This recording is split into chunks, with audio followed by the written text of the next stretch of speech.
네, 안녕하세요. 지난 시간에 한국 문화 역사 교육이 어떻게 이루어지는지에 대해서 한번 이야기를 해봤었는데요.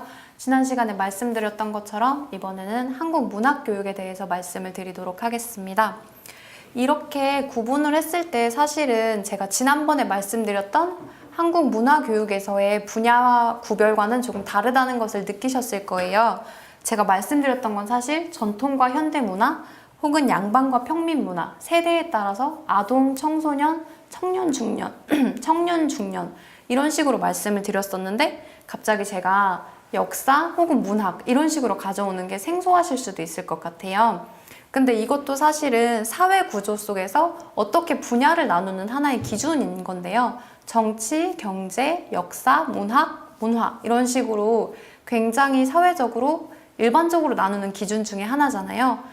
이것도 주제별로 학생들에게 가르칠 필요가 있는 하나의 분야 구별이기 때문에 이런 소재를 가지고 오셔도 굉장히 자연스럽게 받아들일 수 있으셨으면 좋겠습니다. 이건 근데 한 가지, 이 구별은 한 가지 단점이 있다는 게 굉장히 전문적인 지식일 수 있기 때문에 혹은 학생들이 일반적으로 듣지 못하는 용어이기 때문에 언어 수준이 높지 않으면 쉽게 받아들이기 어렵다는 점입니다. 지난 시간에 역사 교육 같은 경우에도 1970년대, 80년대를 다루다 보니까 독재라는 말도 나왔고요. 그리고 그것에 관련돼서 분단이라는 말도 나왔고요. 이거는 한국인들은 굉장히 익숙하지만 어려운 한자어일 수도 있기 때문에 이것을 들었을 때 학생들이 이해를 가능하게 하려면 언어 수준이 높아야 한다는 점이 있습니다. 그래서 지난 수업 같은 경우에도 아마도 5등급 이상, 5급 이상, 6급 이상의 고급 학습자가 학습 대상이지 않았나라는 생각이 드는데요. 이렇게 제가 말씀드렸던 5급, 6급의 기준이 무엇인지 궁금하실 것 같아요. 이것을 나누는 기준은 한국의 한국어 능력 시험에 따라서 구분이 됩니다. 이 시험을 보통 토픽이라고 부르는데요. 우리나라의 토플이라고 보시면 됩니다. 토플이 한국인 학생들 혹은 다른 나라 사람들이 미주권이나 아니면 영미권 쪽으로 가서 유학을 하거나 혹은 취업을 하거나 아니면 영주권을 취득할 때 자주 활용되는 시험이 바로 토플인데요. 그것이 한국에서 똑같이 적용되는 게 토픽입니다. 토픽 같은 경우는 외국인이 한국으로 와서 유학을 할 때, 똑같이 취업을 할 때, 영주권을 획득할 때 사용하는 시험인데요. 이 시험은 수준에 따라서 1급부터 6급까지로 나누어집니다. 그 중에 1급부터 2급이 초급, 3급부터 4급이 중급, 그리고 5급부터 6급이 고급인 거죠. 이렇게 봤을 때 5급, 6급의 대상자, 정치, 경제, 사회, 그리고 문학, 역사 이렇게 배우고 분야별로 나누어서 이해할 수 있는 사람들은 언어 능력이 높은 5급, 6급의 고급 학생들이라는 것을 알고 넘어가시면 좋을 것 같습니다. 그러니까 여러분들이 만약에 문화 교육을 하기 위해서 어떤 문학 작품을 들고 가려면 사실은 학생들이 언어 수준이 높아야 된다는 점, 단순히 한자어를 봤을 때 일상적인 것이 아니어도 학문적인 것도 이해할 수 있는 정도의 수준이 되었을 때 사실은 문학 작품을 가져가서 학생들을 가르쳐야 한다는 점을 인지하셔야 될 것 같습니다. 이렇게 보면 어떤 것으로 문학을 가르칠지에 대해서도 한 번씩 생각을 해보셔야 되는데요. 한국 문학 작품으로 어떤 것을 내세울 수 있을까? 우리는 대표적인 시인을 생각해 볼 수도 있고요. 아니면 우리가 베스트셀러라고 생각하는 것들, 고등학생이 읽어야 될 서적 100권, 대학생이 읽어야 될 서적 100권, 그 안에 들어가는 어떤 작품들을 생각해 볼 수도 있습니다.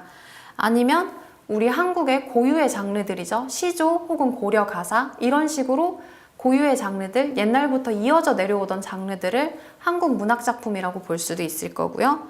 혹은 그 안에 역사를 담고 있거나 특수한 문화를 담고 있는 것들. 그렇게 봤을 때는 한국 전쟁이나 분단을 담고 있는 시, 혹은 70년대 독재 상황을 담고 있는 시, 혹은 90년대 신세대 문화를 담고 있는 시, 이런 식으로 문화적 내용이 한국의 특수한 문화적 내용이 들어갔을 때 그런 시도 한번 가르쳐 볼 필요가 있고 혹은 선택해 볼 수도 있는 하나의 그런 선택지가 될 수 있습니다. 그리고 한국인의 정서, 우리가 보통 생각했을 때 한국인은 한이 있다 혹은 흥이 많다 이런 식으로 한 가지 단어인 한, 흥 이런 단어를 사용하잖아요. 이런 정서를 담고 있는 것들도 하나의 그런 가르쳐 볼 만한 문화교육에서 문학작품이 될 수 있습니다. 이렇게 봤을 때 교사는 선택을 해야 한다는 것이 가장 큰 문제이고 고민인데요. 어떤 것이 학생들에게 적절한가? 학생들이 이렇게 수많은 선택지들, 고유의 장르인가? 한국인의 정서인가? 한국인의 특수한 상황인가? 이런 것들이 어떤 것들을 가르쳤을 때 과연 한국적인 작품, 한국의 문학 작품을 제대로 가르쳤다고 할 수 있는가? 이런 작품에 대해서도 한 번씩 생각을 해보셔야 할 것 같습니다. 그런데 이때 그냥 문학작품, 한국인만의 문학작품을 말하는 것이 아니라 지난번에 교사의 태도에 대해서 배웠을 때 우리의 문화만 보는 것이 아니라 학습자의 그 모문화도 존중해 주어야 한다고 배웠는데요. 그렇기 때문에 우리나라 시, 그러니까 한국 작품과 그 학습자의 모문화시가 비슷한 것일 때, 그럴 때도 비교, 대조해 보면서 학생들에게 전달해 볼 수도 있고요.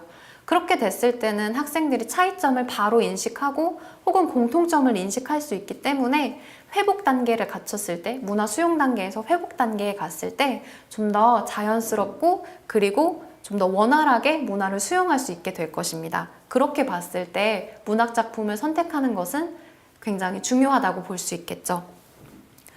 그런데 지금 제가 말한 것 중에 굉장히 국어 교육에서 여러분들이 배웠던 시와 비슷하다는 생각을 하셨을 것 같습니다. 시일 수도 있고 소설일 수도 있지만 그런 다양한 문학 작품을 읽을 때 우리도 똑같이 읽고 그 안에 어떤 정서가 들어있는지 확인하는 건 똑같은 방법이기 때문인데요.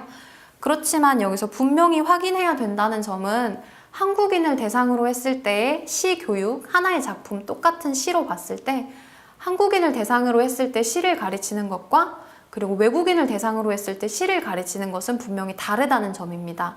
그것을 어떻게 다른지 설명하는 부분이 어떻게 다르고 그 방법이 어떻게 달라지는지 제가 예시를 통해서 한번 말씀을 드릴 건데요.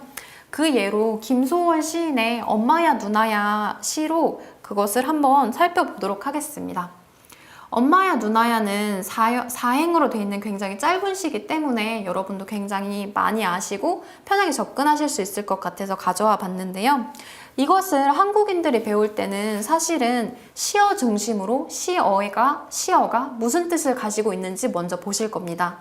엄마가 무슨 뜻인지, 누나가 무슨 뜻인지, 그리고 강변이 무슨 뜻인지, 이때 강변은 어떤 이상향을 말하는 거잖아요. 이렇게 봤을 때 시어를 보고 그리고 묘사하고 있는 것, 금모래, 금모래빛, 그리고 갈잎의 노래, 뜰과 뒷문이 어떤 모습으로 묘사되어 있는지 한번 그것을 확인해 볼 거고요. 이런 식으로 봤을 때 사실 이 시는 한국인들에게 굉장히 쉽게 읽히는 시 중에 하나입니다. 그래서 굉장히 대중적이고요. 그렇지만 이것이 외국인을 대상으로 가르칠 때는 조금 달라집니다. 왜냐하면 우선 이것을 단 한 번만 읽지 않는다는 점이 차이점인데요. 외국인들은 시 자체를 반복해서 읽어야 할 필요가 있습니다. 왜냐하면 엄마야 누나야 강변 살자 이 부분에서 딱 보시면 애가 빠져 있다는 것을 확인하실 수 있는데요. 이건 우리나라 사람들은 보통 이렇게 조사를 빼서 사용하는 경우가 많기 때문에 밥을 먹자에서 을을 빼서 자주 사용하잖아요.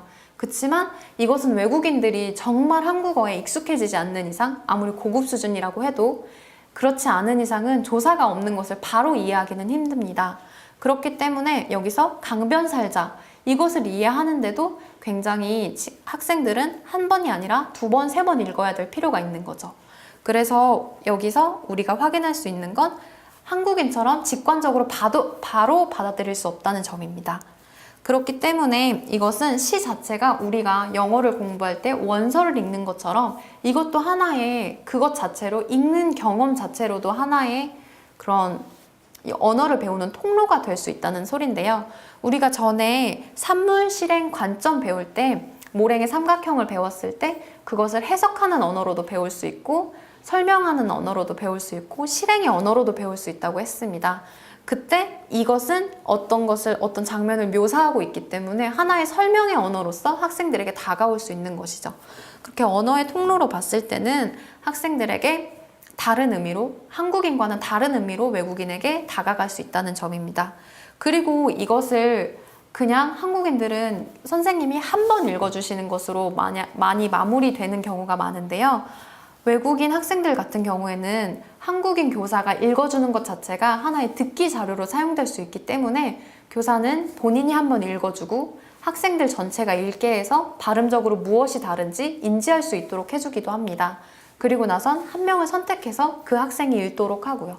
그렇게 했을 때 읽는 것에 하나의 기회로 삼을 수 있다는 점이 시를 이용하고 문학작품을 이용했을 때 외국인 학생들에게 다가오는 이점 중에 하나입니다. 이것은 한국인들에게 굳이 필요한 이점이 아니기 때문에 이렇게 반복적으로 하지는 않죠.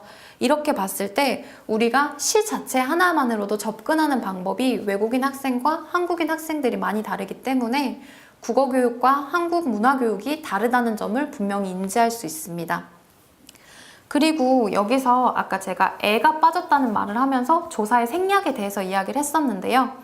이것을 봤을 때 한국인들이 굉장히 익숙한 것 중에 하나가 엄마 야라고 부르는 것인데요. 이 야 자체는 사실 혹격 조사인데 이 혹격 조사는 사람 이름에 붙지 엄마라는 그런 말 자체에 붙는 것은 굉장히 어색한 일입니다. 그런데 이것도 자연스럽게 시적 허용으로 우리는 받아들이죠. 그리고 실제로 이것을 사용하는 경우도 많습니다. 누나야, 엄마야 이렇게 많이 사용을 하는데 외국인들에게는 이런 시적 허용이나 그리고 이렇게 사용되는 경우가 있다는 예외도 한 번씩 설명해 줄 필요가 있습니다. 그렇게 봤을 때는 우리가 직관이 없다는 점 자체가 가장 큰 차이로 받아들여질 수 있겠죠. 그런데 이것 자체도 외국인이기 때문에 또 다른 방법으로 사용할 수 있는 것은 우리가 이상향으로 강변이 이상향이라고 말씀을 드렸는데요. 그것이 똑같이 외국인 학습자들에게도 강변이 이상향일까? 그것에 대해서도 학생들에게 질문을 해볼 수가 있고요. 그렇게 봤을 때 학생들이 정말 강변이 똑같이 이상향이라면 왜 이상향인지 그 학생들에게 강변이 어떤 의미인지 이야기해 볼 수도 있고요. 만약 아니라면 그것이 이상향을 어떤 장소로 표현하는가, 그 사람들의 시에서 이상향은 보통 어떤 모습인가, 그것에 대해서도 말해볼 수 있는 기회가 될 수 있습니다. 따라서 시가 학생들이 읽기, 말하기, 듣기, 쓰기 이런 식으로 자기의 언어 능력을 조금씩 연습해 볼 수 있는 하나의 기회가 되고 통로가 된다는 점에서 한국인과 다르다는 것이죠. 그리고 이것이 아까 말씀드렸던 것 중에 하나가 시어로서 엄마야 누나야를 바로 받아들일 수 있다는 게 한국인의 특징인데요. 한국어이기 때문에 모국어이기 때문에 엄마가 어떤 느낌을 주는지 바로 받아들일 수 있습니다. 그런데 외국인들은 그런 것이 부족하기 때문에 시어 자체를 바꾸어서 한 번씩 제시해 주기도 합니다. 엄마야 누나야를 바꿔서 개작해서 제가 한번 가져와 봤는데요. 엄마와 누나야를 바꿔서 아빠야 형아야 강변 살자. 뜰에는 반짝이는 금모래빛, 뒷문 밖에는 갈잎의 노래. 아빠야 형아야 강변 살자. 우리는 이걸 들었을 때 굉장히 아빠랑 형이라는 말 자체가 이 분위기와는 조금 이질적이라는 생각을 하게 됩니다. 이게 우리가 엄마, 누나 이 말이 익숙해서일 수도 있는데요. 그것뿐만 아니라 우리가 엄마에 대해서 갖고 있는 어머니상, 아빠에 대해서 가지고 있는 그 이미지, 아버지상이 서로 다르기 때문에 우리는 시어로서 받아들일 때 이것을 바로 다른 느낌인 것을 이해하게 됩니다. 그런데 우리는 할 수 있는데 외국인 학생들에게는 그게 어렵기 때문에 다르게 받아들이게 해서 그것을 이미지화 시켜서 학생들이 아빠가 아빠에게 말을 할 때 혹은 형에게 말을 할 때 그럴 때와 누나에게 말할 때, 엄마에게 말할 때가 다르다는 것을 한 번씩 인지시켜 줄 수 있는 시어로서 어떻게 다가갈 수 있는지, 이미지가 한국인들은 어떻게 다르게 가지고 있는지 이것에 대해서 설명할 수 있는 하나의 기회가 될 수 있고 하나의 방법이 될 수 있습니다. 그리고 다른 방법으로 개작을 한다면 우리는 이것을 어머님 누님 강변에 살아요. 뜰에는 반짝이는 금모래가 빛나고요. 뒷문 밖에서는 갈잎이 노래해요. 어머님, 누님, 강변에 살아요. 이렇게 보면 어머님, 누님 이렇게 보면 저희는 님이라는 것 자체가 어떤 사람을 높이는 하나의 방법이라는 것을 알고 있습니다. 엄마를 높여서 어머님이라고 불렀기 때문에 자연스럽게 살자가 살아요가 된 거죠. 이런 식으로 언어가 바뀌는 것도 이런 식으로 포착해서 보여줄 수 있고요. 그런데 우리는 아마 엄마, 누나를 딱 봤을 때 이 사람이 소년이라고 생각을 했을 겁니다. 엄마라고 부르는 사람이나 누나라고 부르는 사람 같은 경우는 나이가 어린 사람일 거라고 바로 추측이 가능하기 때문이죠. 실제로 요즘 들어서 나이가 들어서 뭐 성년이 되어도 엄마, 누나 이렇게 부르는 경우가 굉장히 많지만 나이가 좀 더 들었을 때, 중년이 되었을 때는 엄마라는 말보다는 어머니라는 말을 좀 더 많이 사용하게 되죠. 이런 식으로 세대별로 사용하는 어휘가 다를 수 있기 때문에 이렇게 봤을 때 우리는 개작을 통해서 학생들이 어떻게 어머님, 누님 이런 말이 엄마, 누나와 다르게 느껴질 수 있는지를 확인시켜 줄 수 있습니다.